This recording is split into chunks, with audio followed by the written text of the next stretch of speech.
Have you all seen The Mandalorian? It's a Star Wars TV show, and if you're not into Star Wars, like, just keep listening. Don't worry, this isn't going to take very long, and I think it'll be helpful whether you've ever heard of this or care about it or not. I do care about it. I have a love-hate relationship with Star Wars. It's been around since basically I was a little kid. Star Wars and I started at about the same time, and it's been fun to watch that mythology unfold, sometimes very discouraging and disappointing, other times triumphant and just a blast and something I can share with the kids. And Star Wars has been flagging pretty hard for the last 10 or so years, but then a show came out a few years back called The Mandalorian, and people seem to really like The Mandalorian. It's a space western with a cowboy character who goes around and dishes out justice, and when he goes into the space saloons, you can almost hear his spurs jingle, and the musical theme is evocative of the good, the bad, and the ugly. It was just a blast. Season 1 was super, super fun, and I straight up recommend it, which I usually hesitate to do, to anyone and everyone, whether you're into Star Wars or not. It was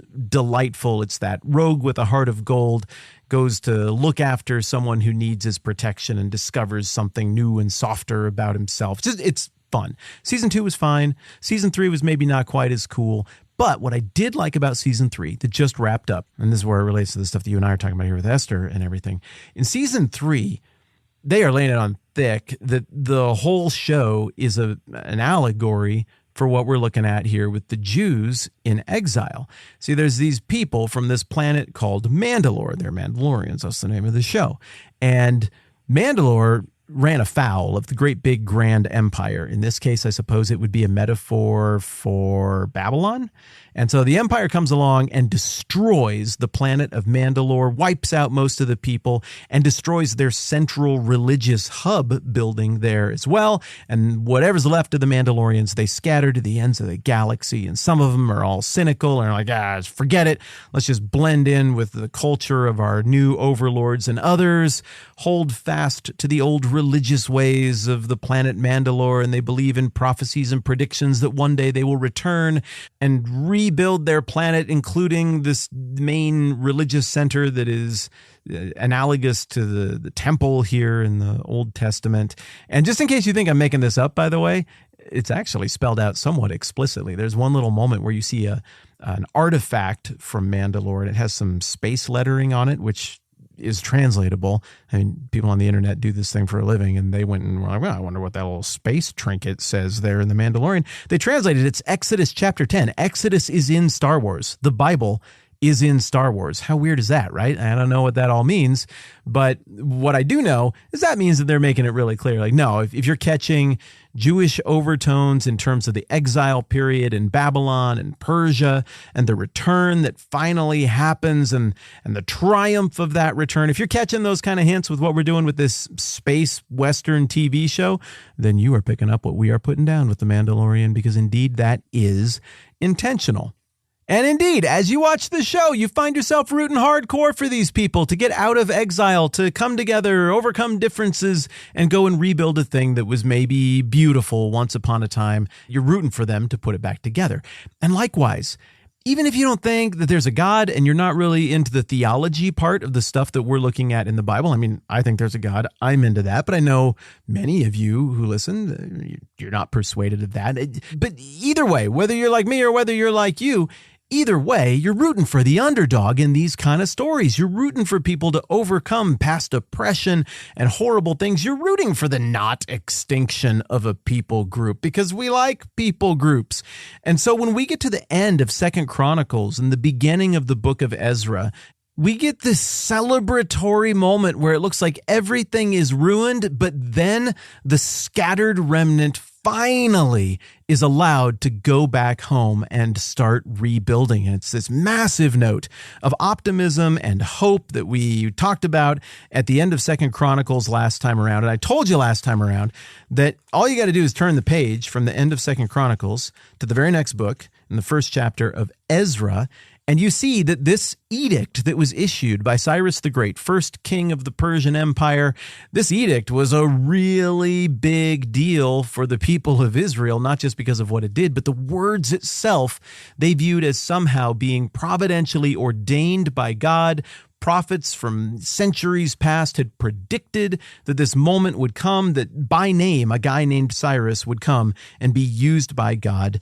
to let the people go from exile in Persia and to return and to rebuild. And so the opening lines of Ezra go like this. And if it sounds familiar, it's because it's basically the exact same thing as the closing lines of 2 Chronicles.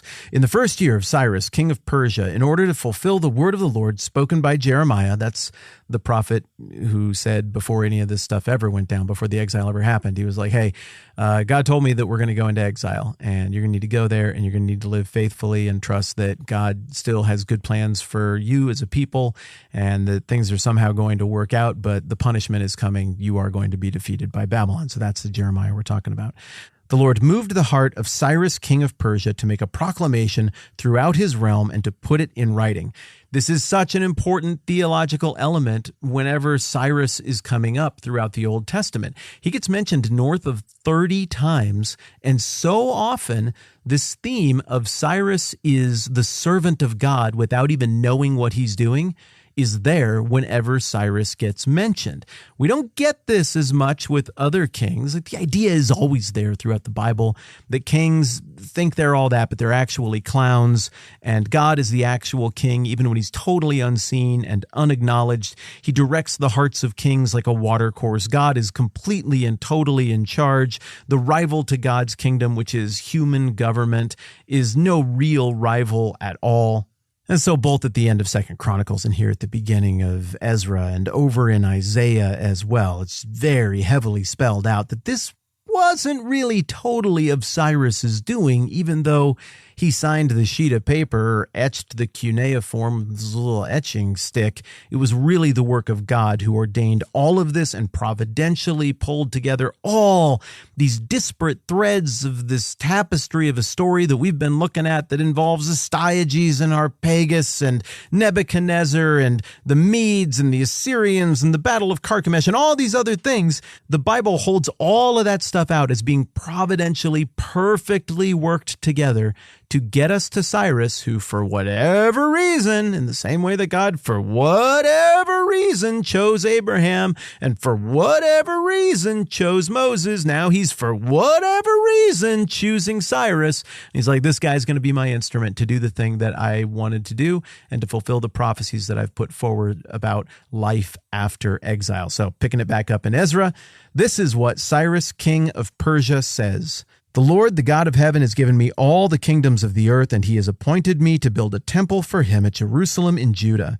Any one of his people among you, may his God be with him, and let him go up to Jerusalem in Judah and build the temple of the Lord, the God of Israel, and the God who is in Jerusalem. And the people of any place where survivors may now be living are to provide him with silver and gold, with goods and livestock, and with freewill offerings for the temple of God in Jerusalem. Now, if you remember yesterday, there wasn't quite that much detail in what the chronicler recorded at the end of 2 Chronicles. All we got there was the first part of the decree that takes us up to the point of saying, hey, let him go up. And that gives me the impression that what the chronicler was trying to do, part of the motivation in writing 1st and 2nd Chronicles, was to write to the people in exile who were like, well, should we stick around here and be Persian, or should we go back and rebuild this thing? I mean, who are we now? We've been here for a couple generations. What do we do?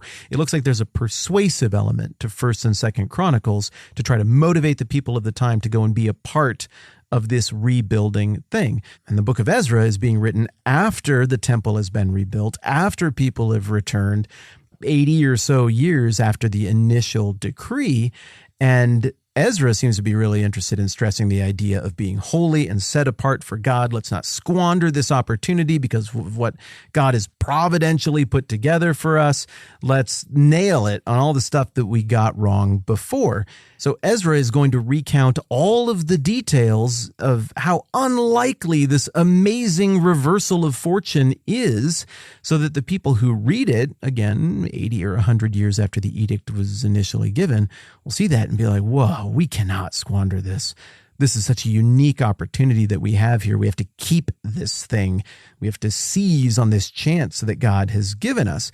And so I think that's part of why Ezra gives us the rest or more of the decree of Cyrus, And in doing so, he answers the question, how are we going to pay for a temple, right? Like, it's one thing for Cyrus to say, I grant you leave to go do it.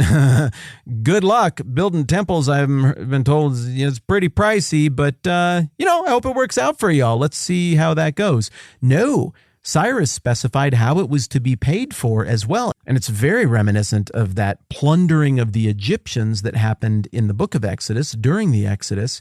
You'll recall that when the Hebrew people were leaving, they just asked all of their masters for their stuff. And everybody was like, yeah, sure. Here's like clothes, money and stuff. Is that enough? Do you want more? And so in doing so, the Hebrew people plundered the Egyptians on the way out the door.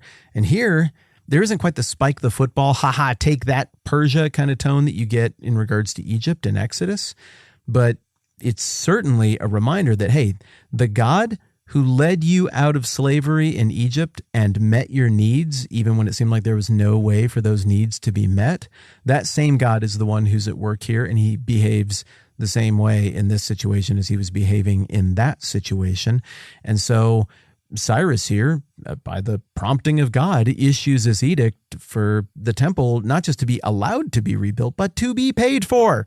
In the same way that when you watch through the Star Wars show, The Mandalorian, you can't help but find yourself rooting for the exiles to put it all back together and to pull together the last little bits of the remnant and to become a people again and to preserve this thing, maybe get one more shot at getting right what they got wrong in the past. In the same way that that's a very satisfying story there.